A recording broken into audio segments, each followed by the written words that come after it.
شراب پینے والا شراب پیتا ہے، قرآن اسے کہتا ہے پڑھو۔ زناکاری کرنے والا زنا کر رہا ہے، قرآن اسے زنا چھوڑنے کے لیے نہیں کہتا بلکہ کہتا ہے پڑھو۔ جوا کھیلنے والا جوا کھیل رہا ہے، اس کو جوا سے روکنے کے بجائے قرآن اس کو کہتا ہے پڑھو۔ نافرمانی کرنے والا نافرمانی کر رہا ہے، اس کو نافرمانی سے روکنے کے بجائے قرآن اس سے بھی کہتا ہے پڑھو۔ 50 قسموں کا مریض ہے، ہر مریض کے لیے یہی نسخہ قرآن کہتا ہے کہ پڑھو۔ معلوم یہ ہوا کہ پڑھنا لکھنا یعنی علم سیکھنا یہ ایک ایسا ہماگیر نسخہ ہے، ایک ایسا نسخہ کیمیا ہے جو تمام طرح کی اخلاقی بیماریوں کا علاج رکھتا ہے۔ اگر علم آئے گا اخلاقی بیماری جائے گی، علم آئے گا چور چوری کی سزا کو جانے گا، ڈکیت ڈکیتی ڈالنے کی سزا کو جانے گا، زناکار زناکاری کی شناعت اور برائی کو سمجھے گا، جوا کھیلنے والا جوا کی قباحت کو اور اس کی شناعت کو سمجھے گا اور خود اس سے باز رہے گا۔ لیکن اگر علم نہیں ہوگا تو پھر علم کے بغیر ان تمام اخلاقی بیماریوں سے رکنا تو بعد کی بات ہے، انسان اللہ کی عبادت بھی نہیں کر سکے گا۔ اس لیے علم نہایت ضروری چیز ہے۔ حضور اکرم صلی اللہ علیہ وسلم پر جب یہ آیت نازل ہو گئی اور اللہ کی طرف سے آپ نبی بنا دیے گئے اور یہ آسمانی پیغام انسانیت کے نام زمین پر برپا کر دیا گیا تو حضور اکرم صلی اللہ علیہ وسلم نے اپنے مشن کا آغاز فرمایا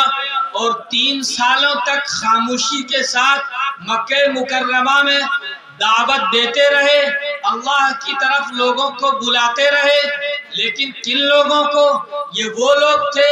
جو اپنی تمام ضرورتوں کے لیے الگ الگ خدا بنا رکھے تھے۔ ان ہزاروں خداؤں کے پجاریوں کو اللہ کا لاڈلا نبی تنے تنہا یہ آواز لگاتا ہے، کہتا ایھا الناس قولوا لا الہ الا اللہ تفلحوا، کہ لوگوں ایک اللہ کو مان لو، ایک اللہ کو مان لو کامیاب ہو جاؤ گے۔ لوگوں کو بڑی حیرت ہوتی تھی اور کبھی ایک روایت میں بلکہ متعدد روایت میں خود بخاری شریف کی روایات میں موجود ہے کہ حضور اکرم صلی اللہ علیہ وسلم یہ بھی فرماتے تھے کہ کلمۃ تقولونها تملکون بها العرب والعجم، کہ لوگوں اس کلمے کا اقرار کر لو، یہ کلمہ اتنا پاورفل ہے، اس میں ایسی انقلابی طاقت ہے، اس میں ایسا اسپرٹ ہے کہ تم اس کلمے کے اقرار کرنے کے بعد اس کے ذریعے سے پوری دنیا کے ملک عرب کے بھی اور ملک عجم کے بھی مالک بن جاؤ گے، حکومت دنیا کی تمہارے ہاتھ میں آ جائے گی۔ قریش کے لوگ کفار مکہ مشرکین مکہ جب سنتے تھے کہ قبیلہ قریش کا ایک معمولی آدمی جس کا نام محمد ہے اور ایک چھوٹی سی بات کہتا ہے اور اتنا بڑا وعدہ کرتا ہے کہ پوری دنیا کے مالک بن جاؤ گے، لوگوں کو بڑی حیرانی ہوتی تھی۔ لیکن تاریخ اٹھائیے اور پڑھیے،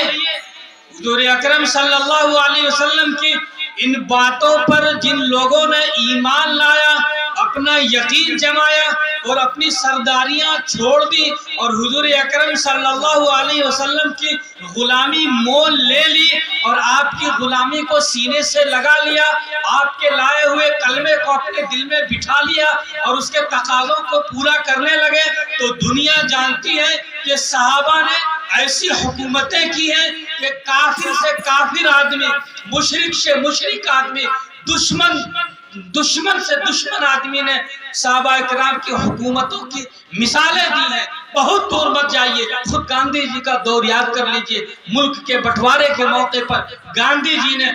کسی کو نصیحت کرتے ہوئے یہ کہا کہ اگر حکومت کا طریقہ سیکھنا ہو، حکومت کا انداز دیکھنا ہو، حکومت کرنے کا ہنر جاننا ہو تو حضرت ابوبکر صدیق اور حضرت عمر کی زندگی کو پڑھ لو، ان کا طرز حکومت دیکھو،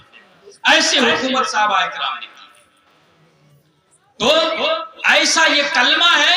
جس کو دل میں بٹھا لینے کے بعد انسان بلند سے بلند تر ہو جاتا ہے، یہ حق ہے، یہ حق ہے۔ الحق یعلو ولا یعلی علیہ، حضور اکرم صلی اللہ علیہ وسلم نے فرمایا کہ حق کبھی مغلوب نہیں ہو سکتا ہے، کوئی اس کو مغلوب کر ہی نہیں سکتا۔ اس لیے یہ قرآن پاک جو آج جس کی دستار بندی کا یہ موقع ہے، اور میرے علم کے مطابق جیسا کہ مجھے معلوم ہوا کہ 7 بچوں نے حفظ قرآن کی دولت سے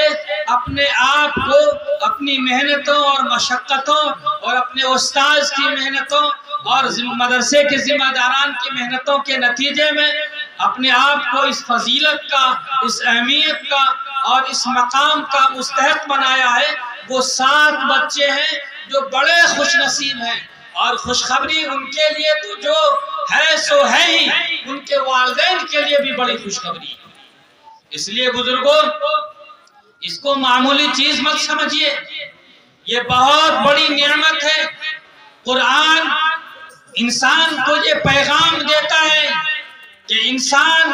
زمین پر اللہ کا نائب اور اس کا خلیفہ ہے۔ انسان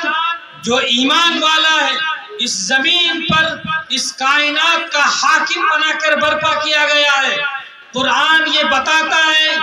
کہ وہ انسانوں کی ہدایت کے لیے برپا کیا گیا ہے۔ فرمایا ہدی للمتقین، کہ یہ متقیوں کے لیے جو تقوی اختیار کرنے والے ہیں، جو ڈرنے والے ہیں اللہ سے، جو سدھرنے کی خواہش رکھتے ہیں، جو سدھرنے کا جذبہ رکھتے ہیں، جو سنبھلنا چاہتے ہیں، جو نیک زندگی جینا چاہتے ہیں، جو اللہ کی اطاعت اور فرما برداری میں زندگی بسر کرنا چاہتے ہیں، ان کے لیے قرآن ہدایت